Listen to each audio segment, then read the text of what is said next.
존경하는 국민 여러분, 조국혁신당 대표 조국입니다. 저는 오늘 제7공화국으로 진입하기 위한 10번째 헌법 개정을 촉구하기 위해 이 자리에 섰습니다. 국민 여러분과 의원님들께 우리의 미래를 향한 담대한 여정을 제안합니다. 헌법은 나라가 돌아가는 근본 원칙입니다. 국민의 삶은 이 안에서 이루어집니다. 현 세대와 미래 세대의 가치와 지향을 담고 있습니다. 그래서 대단히 중요한 규범입니다. 현행 제6공화국 헌법은 국민들께서 길고 긴 투쟁 끝에 1987년 피 맺힌 60항쟁을 통해 일궈낸 것입니다. 영화 변호인, 남영동, 1987 등을 상기해 보십시오. 그런 투쟁과 희생으로 만들어진 현행 헌법의 요체는 두 가지입니다. 독재 종식과 대통령 직선, 그리고 자유권 보장입니다. 37년 한 세대가 훌쩍 지났습니다. 다른 선진국가에서 200년에 걸쳐 벌어질 일이 그새 우리나라에서 재현되었습니다. 중진국이던 대한민국은 선진국 문턱에 서 있습니다. 국제통화기금 외환위기, 2차례의 남북 정상회담, 1차례의 대통령 탄핵, 5차례의 평화적 정권 교체가 이루어졌습니다. 정부 부재에 의한 사회적 참사가 잇따랐습니다. 국민은 이제 국가란 무엇인가, 국가의 존재 이유를 묻습니다.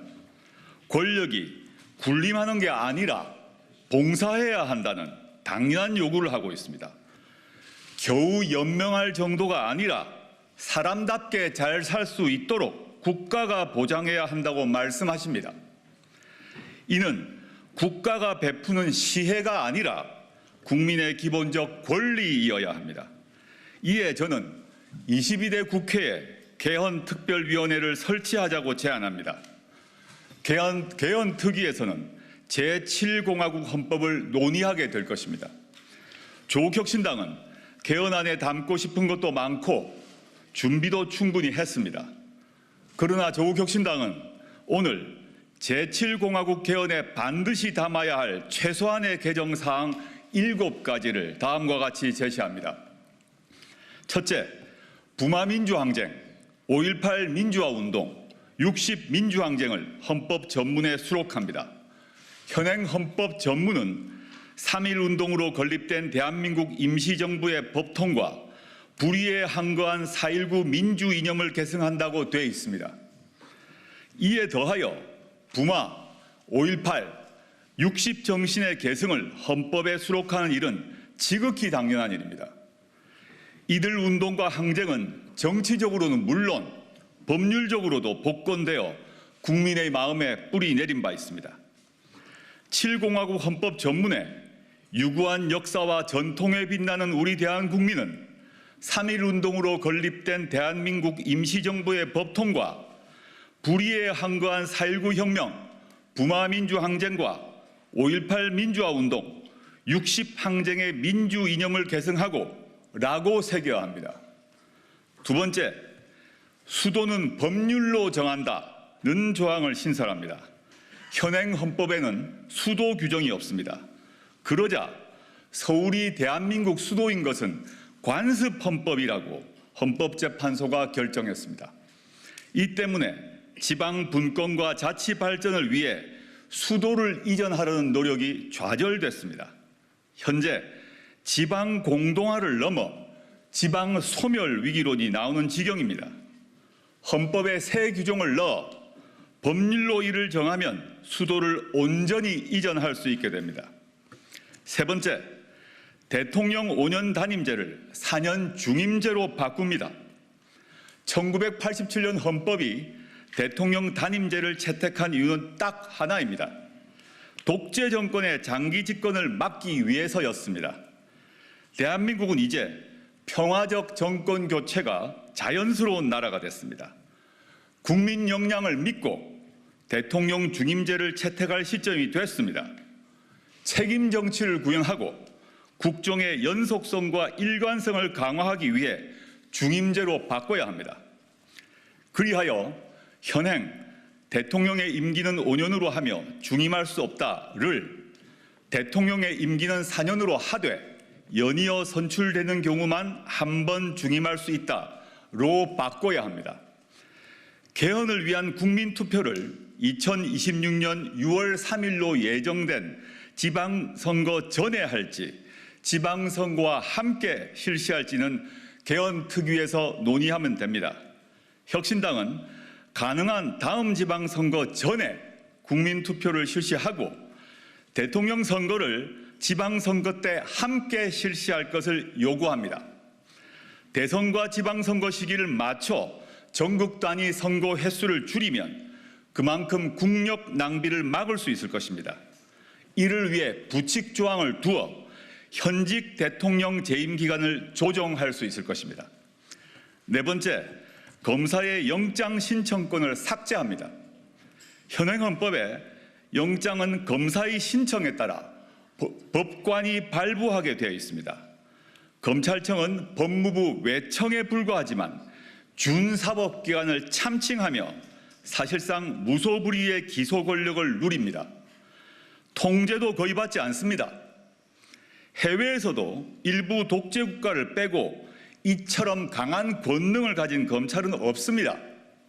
이로 인한 폐해는 자의적 수사와 기소권 남용을 넘어 검찰 독재 정권의 탄생으로 이어졌습니다. 이에 영장 신청권을 헌법에서 삭제하고 신청 주체를 법률로 정하도록 합니다.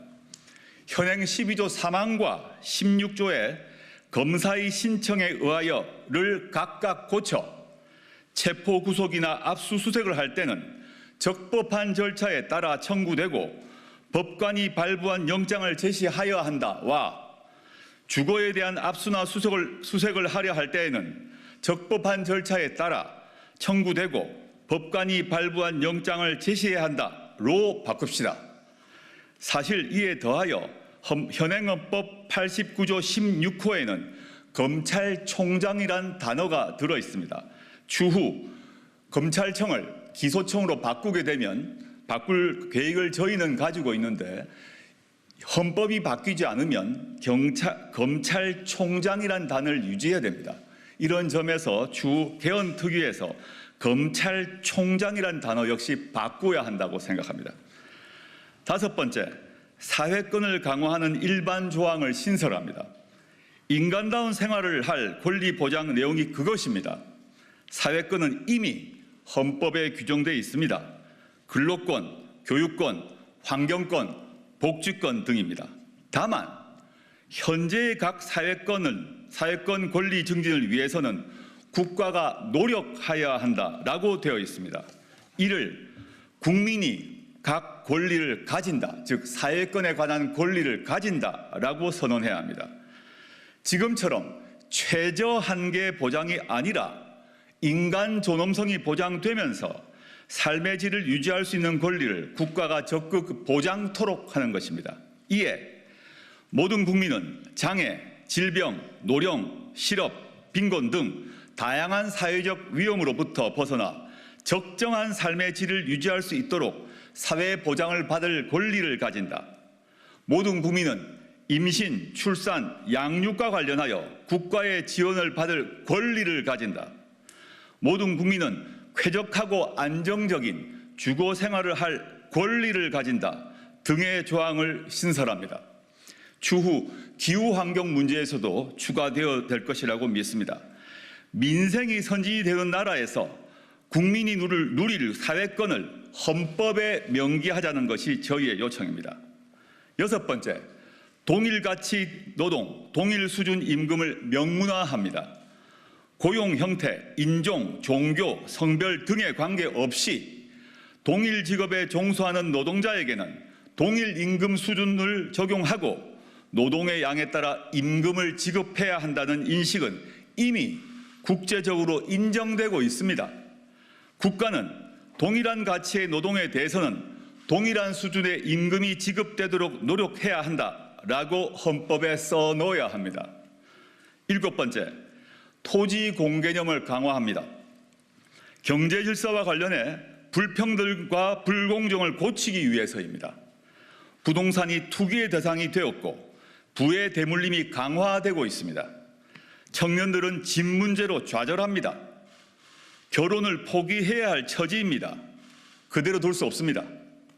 국가는 토지의 공공성과 합리적 사용을 위하여 필요한 경우에 한하여 특별한 제한을 하거나 의무를 부과할 수 있다라고 토지 공개념의 내용을 헌법에 분명히 할 필요가 있습니다. 지난 한 세대 동안 대한민국과 대한국민의 역량은 넉넉히 입증되었습니다. 현행 헌법보다 국민의 권리를 더 인정하고 국가가 국민을 더 지원하도록 규율하는 헌법을 가질 자격이 충분합니다. 이에 더해 현재가 아닌 미래 세대를 위해서 우리가 나아갈 방향에 대해 밝혀야 합니다. 그러기 위해서 우리의 정치적 상상력을 최대치까지 뻗어보자고 요청합니다. 왜 안 되는지가 아니라 왜 해야 하는지를 논의합시다. 국민의 요구사항은 더 다양합니다. 잘 알고 있습니다.